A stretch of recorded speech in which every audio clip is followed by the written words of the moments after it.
வணக்கம் ஃப்ரெண்ட்ஸ், எல்லாருக்கும் காலை வணக்கம். இப்போ வந்து பார்த்தீங்கன்னா வெள்ளரியில் எவ்வளோ வெரைட்டிஸ் இருக்குது அப்படின்னு நமக்கு தெரியல. நம்மகிட்ட 2 வெரைட்டி இருக்குது, சொல்கிறோம் பாருங்கள். இப்போ இது வந்து பார்த்தீங்கன்னா மலேசியன் வெள்ளரி அப்படின்னு சொல்லுவோம். இது மேலே மயமான இருக்குது, அது பக்கத்தில் சொர இருக்குது. இந்த மாதிரி இருக்கிறது வந்து இதுதான் நம்ம நாட்டு வெள்ளரின்னு சொல்லுவாங்க. இந்த 2 ஐட்டம் இருக்குது. 2 வெள்ளரியுடைய தன்மையும் ஒரே மாதிரி தான் இருக்குது. நம்மள மாதிரி நடுத்தர மக்கள் வந்து வாய்வதற்கு ரொம்ப சிரமமும் கடினமாக கஷ்டப்பட்டு தான் வாய வேண்டியிருக்கு.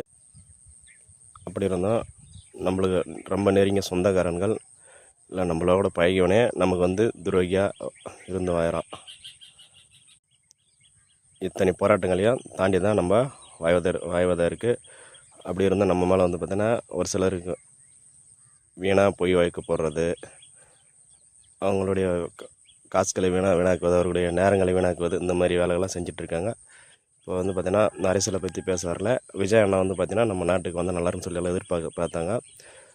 விஜயகாந்த் ஐயா வந்தார்கள். அவர்களுக்கு வந்து நம்ம வாய்ப்பு தரல, இவருக்காக தருவாங்கன்னு சொல்லி எதிர்பார்த்துட்டு இருந்தோம். ஆனால் வந்து அவர்களும் மீதும் பார்த்திங்கன்னா இப்போ வந்து பார்த்திங்கன்னா இப்படியோட நெருக்கடி சூழ்நிலை பண்ணியிருக்காங்க பாருங்கள். நம்ம நாட்டில் வந்து அப்படி தான் ஒருத்தன் வந்து ஏன்னா அவன் முன்னெடுத்து செய்கிறானா அவனை வளர விட மாட்டாங்க, வாய விட மாட்டாங்க, அப்படியே அடித்து நொறுக்கிடுவாங்க. நான் வந்து பொதுவாக வந்து யாரையும் சொல்ல வரல. அது இயல்பாகவே நம்ம தமிழ்நாட்டில் உள்ள மக்களுடைய இயல்பான குணமாக என்னன்னு எனக்கு தெரியல. அது எல்லா கிராமத்தில் இருக்கிற எல்லாருக்குமே அதுமாரி இருக்குது. அவங்கவுங்க திறமைக்கு அவங்க வந்து மற்றவங்களுக்கு எந்த பாதிப்பு இல்லாமல் வாயிறாங்கன்னா வாழ்ந்துட்டு போட்டோம், விடுங்க. ஏன் அதை போய் நம்ம எதுக்கு கெடுக்கணும்? அவரை கெடுத்து நம்ம அப்படி வாழ்ந்து சாகிறப்போ எதையும் நம்ம யாரும் எதையும் எடுத்துகிட்டு போக போகிறதில்ல.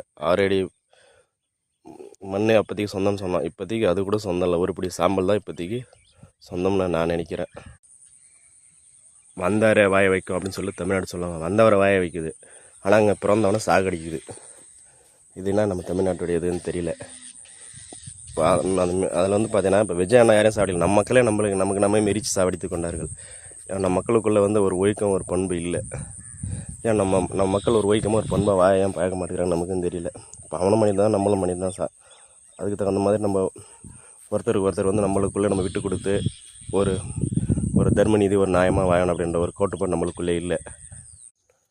நம் முன்னோர்கள் வந்து பார்த்திங்கன்னா அண்ணன், தம்பி, மாமன் அப்படின்ற கூட்டு குடும்பமாக வாழ்ந்தார்கள்.